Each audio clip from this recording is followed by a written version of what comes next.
Hello, everyone. Welcome back.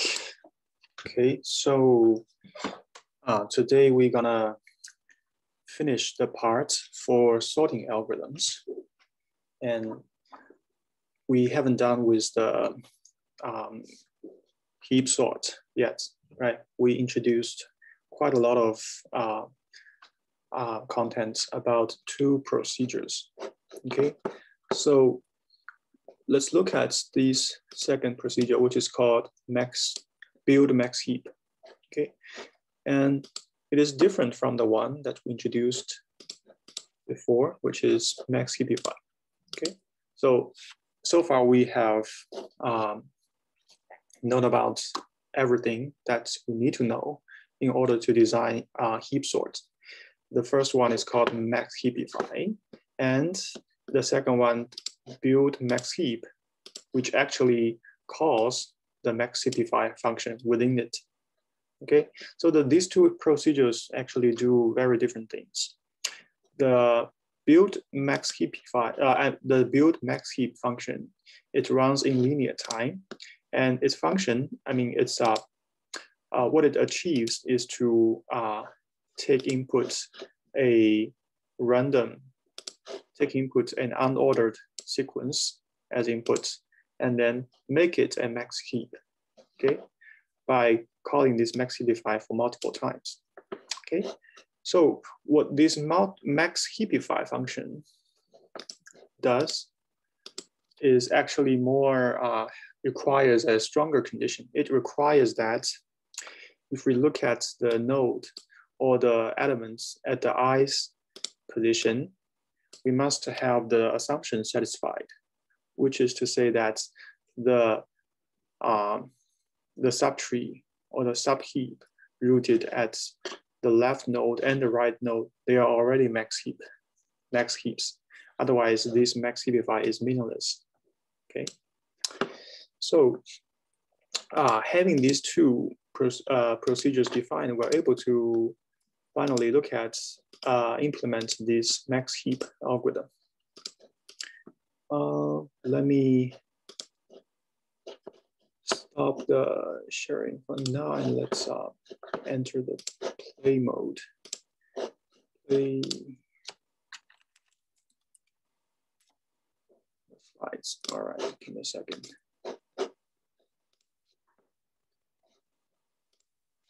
All right. So max heap, actually, it uses the three procedures we defined, which is first, we need to start by calling this max heapify, build max heap procedure, okay, in order to create a max heap, okay? So max heap is something we need to create as the first step, okay?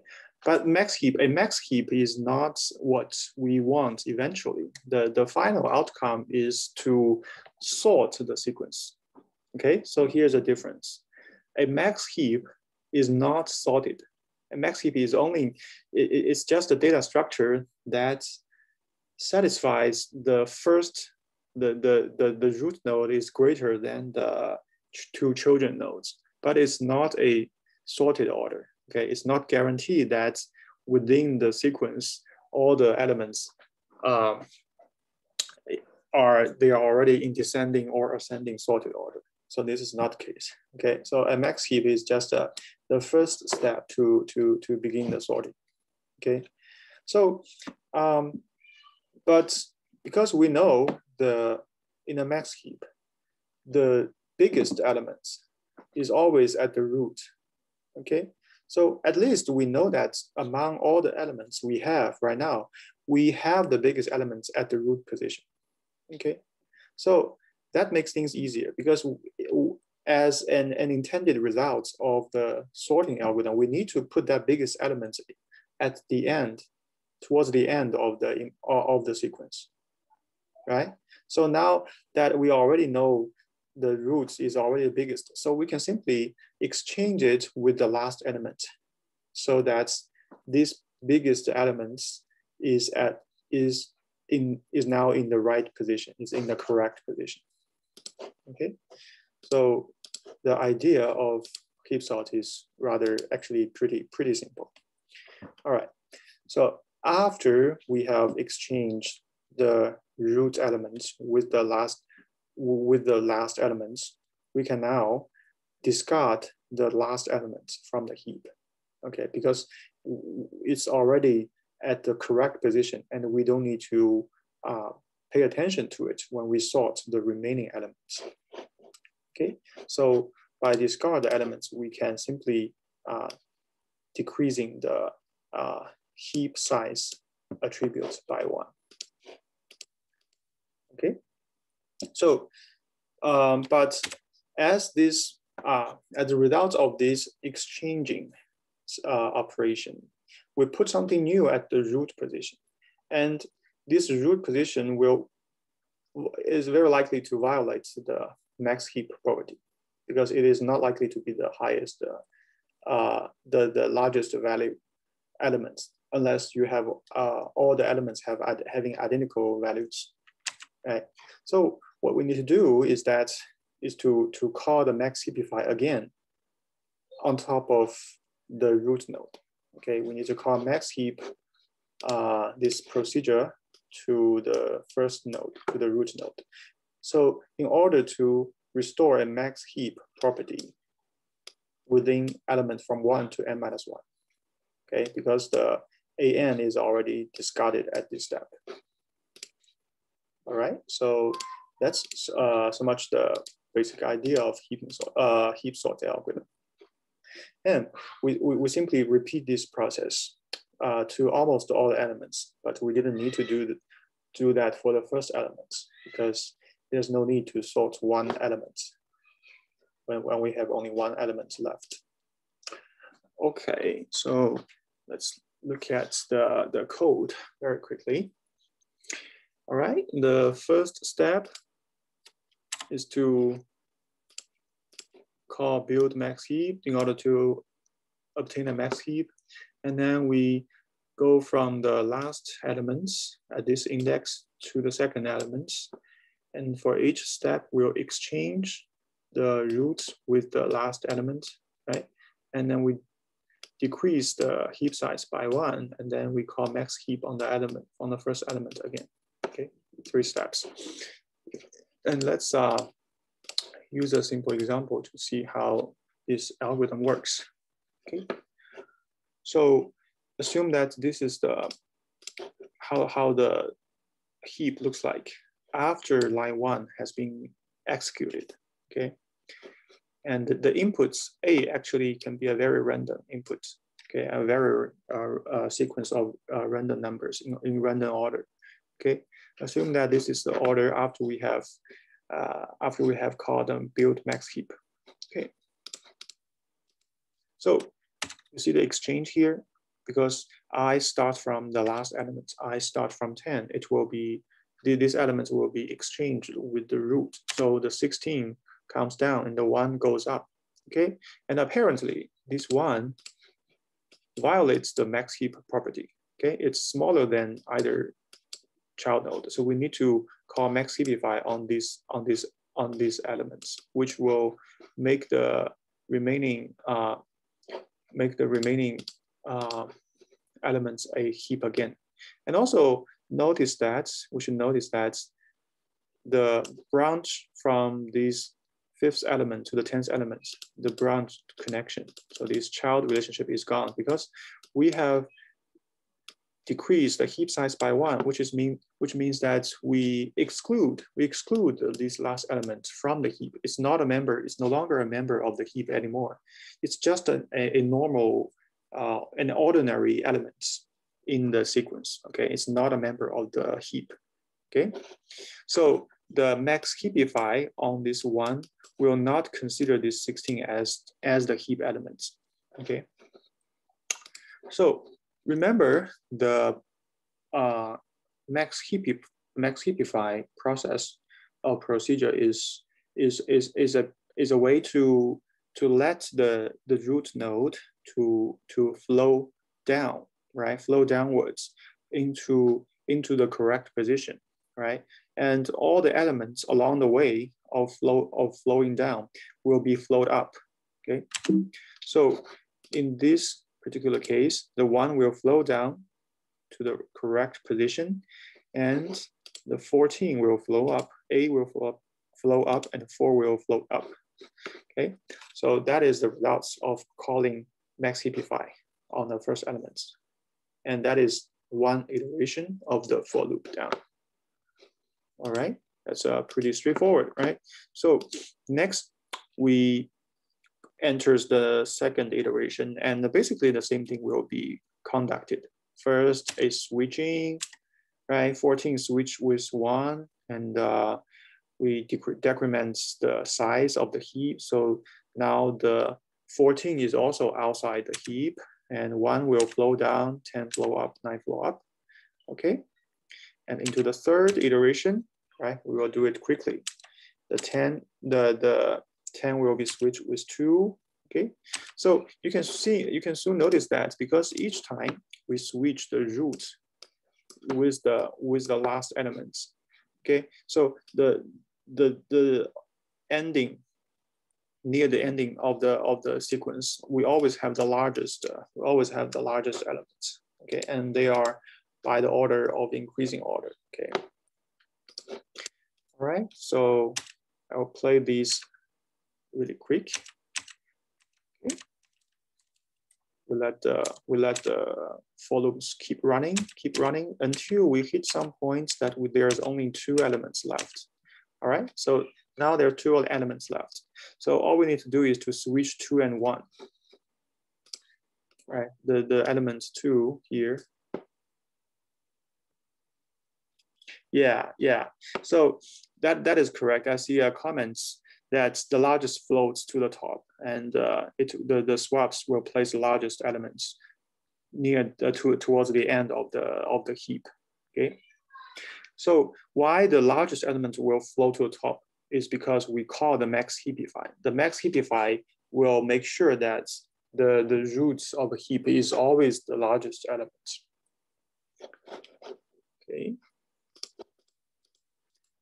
And after this final switch exchange is done, the A is sorted. Okay, there's only 1 element left in a heap, and there's no need to sort it, to exchange it. Okay. Yeah. So I see another comment. If it was the minimal heap, because the minimal heap will always the root will be always the smallest number. So if we exchange that root to make it towards the end, then the sorting algorithm will basically return the sorted sequence in descending order. Okay.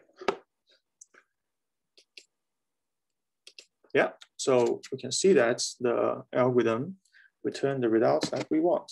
Okay. All right, so something we can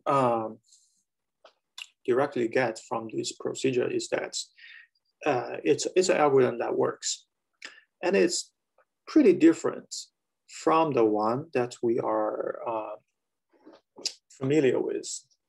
Okay, so it's not as I think it's not as straightforward as quick sorts and merge sorts. Okay, so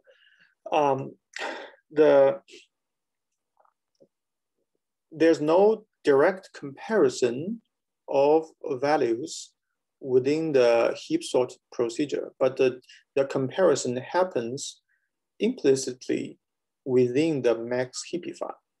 Okay, within the max heapify algorithm, remember that we need to compare the root, the parent node, with its 2 children nodes, right? Within max heapify. In order to make a max heap, we need to compare it, for example, this one with 2 and with 3, in order to find the largest. And we need to place the largest towards the as the we need to mark the largest position of the elements, and then we need to exchange the elements. Okay, and so it's not I would say a direct comparison implemented, but it's implicitly implemented within MaxHeapify. So this algorithm may seem very not that straightforward, but it actually has its own advantage. Okay, so let's first look at the running time again. Okay, so I see another.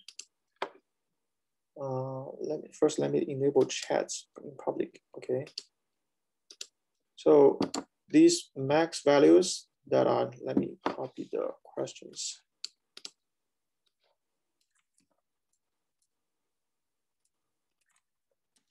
Okay. So I've got these questions. So these max values that are removed from the heap can be replaced in empty space and open up when the heap is reduced by 1. Yeah, it's not actually, we don't need, that's true that we're placing these removed max values to some new space, but that new space is in the original space of the original heap, right? It's not some newly allocated space, because the heap is just a sequence that has the parents-children relationship memorized, okay? But now, since we have decreased the heap size by 1, each time when we decrease the heap size by 1, we actually freed one memory space, okay, 1 unit of memory space outside the heap, okay? But it's within the original input sequence.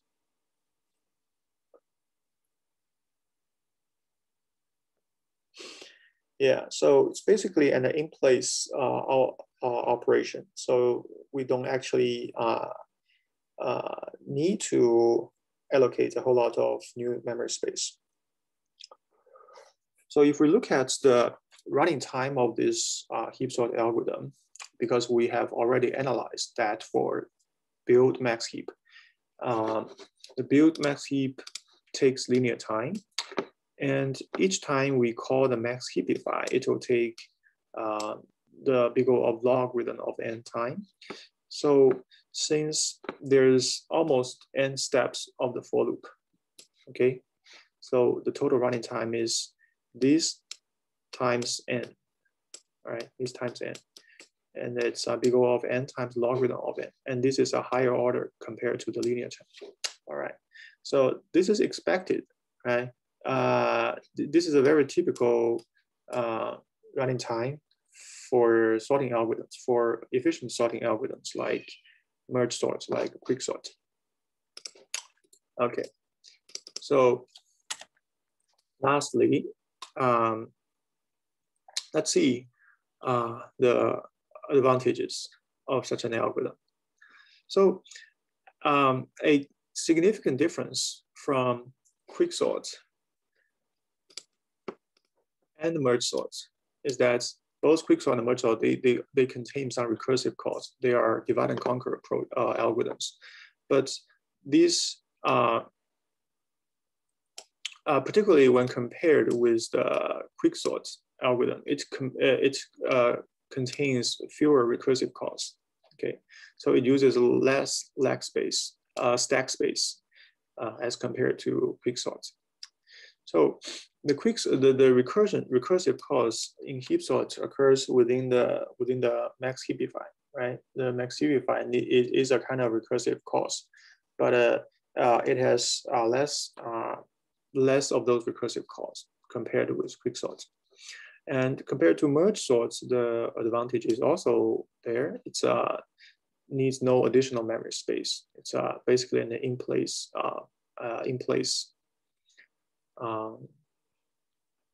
algorithm. And another advantage is that it has quite stable, quite consistent performances in whether it's best case, average, or worst cases. Okay, So that is an advantage over quicksort, right? Quicksorts actually requires that you need to have a pretty balanced partition for each. When you partition the input sequence, you want that partition is pretty balanced. You don't want to have extreme cases. Okay, and now we're gonna mention a point which is called stable sort. Okay, so this is some interesting property that we will need to pay attention here. Okay, so this stable is not a description of the running time, but it's a property of the sorting algorithm that tells whether it can preserve the relative orders of elements. Okay, so unfortunately, the heap sort doesn't preserve the relative orders. So the relative order is to say that if you have elements that have the same value, right? For example, if you have inputs like 9, 8, 8, 7, 6, okay, and you want to have it sorted. So probably let me use a different color. Okay, let me write the second 8 with a different color.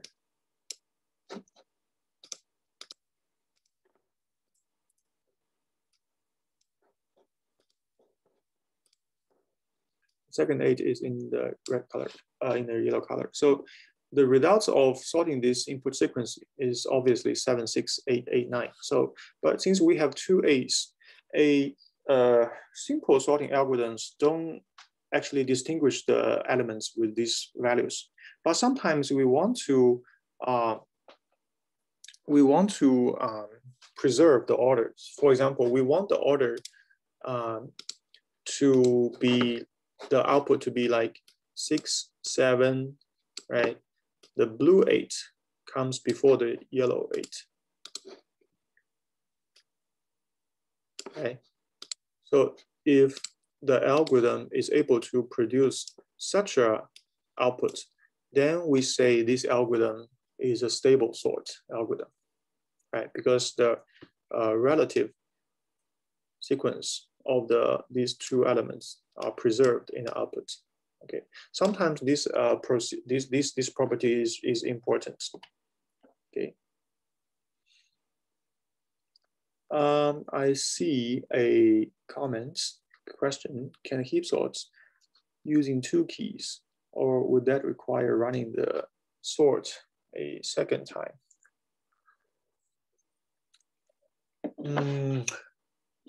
I'm not totally sure about what that means by using 2 keys. Is it like that you want to sort the sequence into some different order, like a descending instead of ascending order? Well, no, it's actually referring to the con that you're talking about right now, is that you have 2 elements, but there's a minute difference between the 2 of them. Now, assuming you have multiple versions of that, you'd use, I'm guessing you would need the heap sort to run it across one axis, so number value, and you'd have to run it another separate heap sort against color value. Would that be the case? Okay. That is a very advanced technique, sounds to me. Yeah. I haven't thought about that. Like, you basically need to have 2 types of elements in one heap. Or you can try to build 2 heaps, probably. I don't know. It's a pretty complex question to me. Yeah. Yeah, cannot answer that real quick. Yeah, but it's interesting though. Yeah. So the unfortunate fact is that heap sort cannot preserve this relative order. At least our current version of heap sort cannot. But this stable sort property is useful in actually quite a lot of cases. It actually means a lot. So we will in the next section, when we talk about linear time sorting algorithms, we'll find that this stability is quite useful property. If it's not stable, sometimes the sorting algorithms will not be what we expected. All right. So let me stop the